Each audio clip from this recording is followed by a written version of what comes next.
Aquí seguimos, damas y caballeros, ahora con la participación del decano de Economía de la UAS, Antonio Siriaco. Así es. Dos elementos importantes que les sugiero, dos temas. El informe de ayer del Banco Central con relación al comportamiento de la economía y el tema del dólar. Sí, yo pienso que son dos temas importantes. Adalberto, el Banco Central presentó su informe, ¿no?, del trimestre, y donde la economía dominicana durante el trimestre de enero-marzo creció 2.7. Y en marzo hubo cierto nivel de reactivación de sectores que estaban ralentizados, por el caso de la construcción, que durante los últimos meses, incluso parte del año pasado, el Banco Central venía fondeando prácticamente ese sector y parece que ya las medidas han surtido sus efectos y tuvo un crecimiento en el mes de marzo de 14%. Aunque en el trimestre, evidentemente, todavía ha tenido un crecimiento muy bajo. Porque en el caso del sector construcción, un sector que incide en determinados tipos de variables. Por ejemplo, el caso de los trabajadores que se utilizan allí son trabajadores básicamente de origen extranjero, haitianos, y ha habido todo un proceso de restricción dentro de la política migratoria, y eso tiene un impacto evidentemente en términos de la contratación de nuevos trabajadores en ese sector, y retrasa gran parte de las ventas, de la producción que se da allí. Pero también es un sector que es muy sensible a los cambios en la tasa de interés. También ese ha sido un factor que durante los últimos meses tuvo mucha influencia con respecto al proceso de lento crecimiento que tuvo ese sector. Pero el tema de la incertidumbre, no se puede eso dejar de lado, porque hasta ahora las políticas dentro del entorno internacional generan incertidumbre en términos de nuevas inversiones. Eso genera expectativas, paraliza muchas nuevas inversiones. Pero es significativo ese crecimiento. No, pese a todas esas adversidades. Es significativo porque también hay otro elemento que si tú partes de una base estadística muy baja y cuando se reactiva el sector, entonces cuando tú haces la medición en términos metodológicos del crecimiento, te da un crecimiento. Pero luego ya para los próximos meses eso se estabiliza. Y eso es un elemento que también hay que tomar en consideración. Por ejemplo, en construcción, ¿cuáles serán las áreas que más se han dinamizado? ¿La estatal, la vivienda, la pública, la privada? Hay que decir lo siguiente, que prácticamente un 75, un 80% de las actividades de ese sector son privadas. Son privadas. Son privadas, evidentemente que son privadas. Todos sabemos la situación que hay con respecto a las restricciones de la inversión pública, ¿no?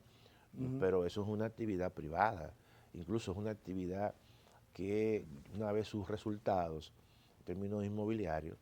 Estamos hablando básicamente de viviendas. Vivienda, no, pero desde la construcción, porque hay insumos que se utilizan allí, que son importados, y que las nuevas inversiones que se hacen allí es con un apalancamiento, es decir, con préstamos.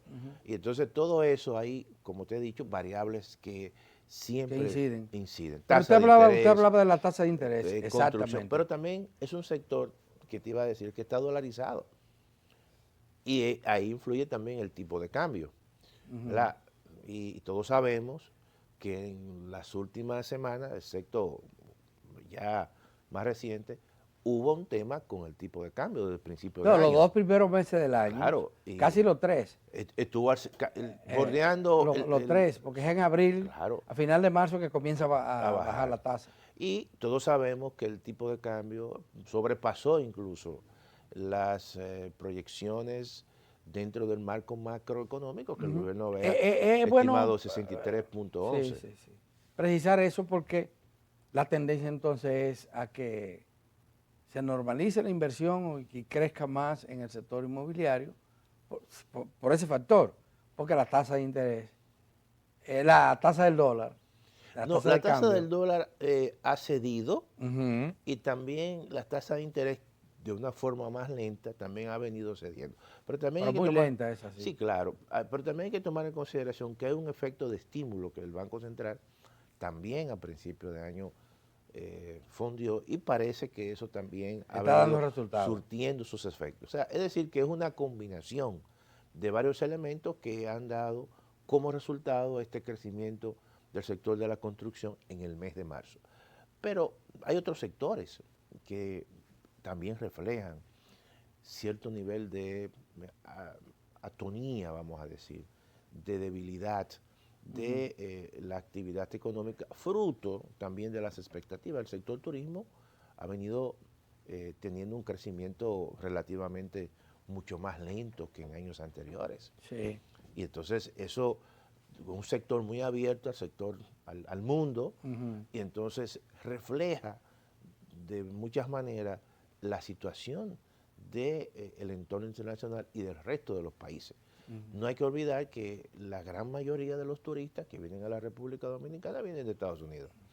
Y la economía norteamericana, todas las proyecciones indican que está creciendo menos y va a crecer menos, lo cual nos impacta a nosotros, ¿no? Evidentemente. Y el tema de las remesas. Y el tema de las remesas que todavía no se ha reflejado, porque el último dato de la remesa indican que ha habido un crecimiento importante, porque todavía el mercado de trabajo en Estados Unidos está muy fuerte, ¿no? Entonces, todavía no ha habido un impacto, ¿no?, de todas estas medidas internas y externas que ha tomado el presidente Trump, y que Estados Unidos exhibe un mercado de trabajo muy fuerte. Y eso claramente también se refleja en las remesas que llegan. Las exportaciones de la República Dominicana podrían sufrir con esta situación Bueno, en Estados Unidos. tú sabes que todas las actividades que están orientadas hacia el exterior van a tener básicamente un proceso de menor crecimiento. Incluso hasta las mismas remesas, ya el Banco Mundial y el mismo Fondo Monetario Internacional indican que posiblemente puede este año haber menos remesas. Y en el caso, claramente, de las exportaciones, tú sabes que hay un arancel de un 10% a las exportaciones dominicanas, al mercado norteamericano. Y eso... Para eso es bueno aclarar, ¿se le va a aplicar ese 10% a las exportaciones de zona franca? Bueno, a todas. A todas. A todas. Incluso uno Porque o sea, no debió ser por el hecho de que hay un acuerdo de libre comercio. Claro. Pero todos sabemos que el presidente Trump tomó esa medida de manera unilateral, sin consultar, por ejemplo, los organismos internacionales, como la Organización Mundial del Comercio. Ni a los países afectados tampoco. Pero Pero ahora se ha iniciado una renegociación o un diálogo. Un diálogo. Entre República Dominicana y Estados Unidos para ver qué se resuelve con relación a los aranceles. Y parece que Estados Unidos está alegando que nosotros lo castigamos con el arancel a las importaciones de arroz.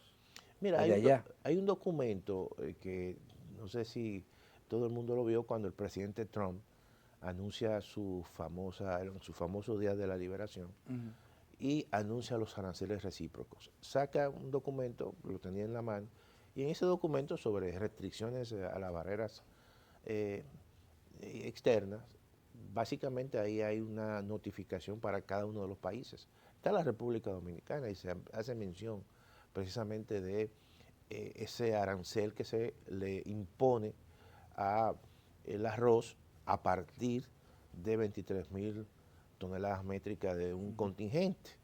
Y a partir de ahí, entonces, la República Dominicana le puso dentro del régimen de la Organización Mundial del Comercio, le pone un arancel fuera de ese contingente de 99%. Bueno, esa decisión fue mediante un decreto y fue una decisión que quizá no se consultó dentro del contexto de los acuerdos de libre comercio del DERECAFTA. Entonces, claro, Estados Unidos ahí hace un señalamiento de esa situación y, claro, lo toma como posiblemente como una justificación.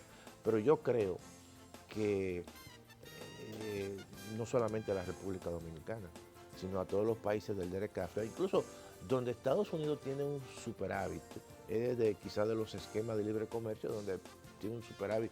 El año pasado fue de 10.000 millones de dólares y aún así a esos países le puso un arancel de un 10%, excepto a Nicaragua por un tema de carácter político, que fue un 18%. Entonces, ¿qué ocurre? Que yo creo que esa negociación de manera individual quizás no podrá tener esos resultados esperados. Yo creo que es una decisión de una visión global que tiene la administración de Trump para donde el arancel constituye un elemento básicamente de presión y de una creencia incluso de estrategia nacional para que todas aquellas inversiones que han salido de Estados Unidos regresen a los Estados Unidos.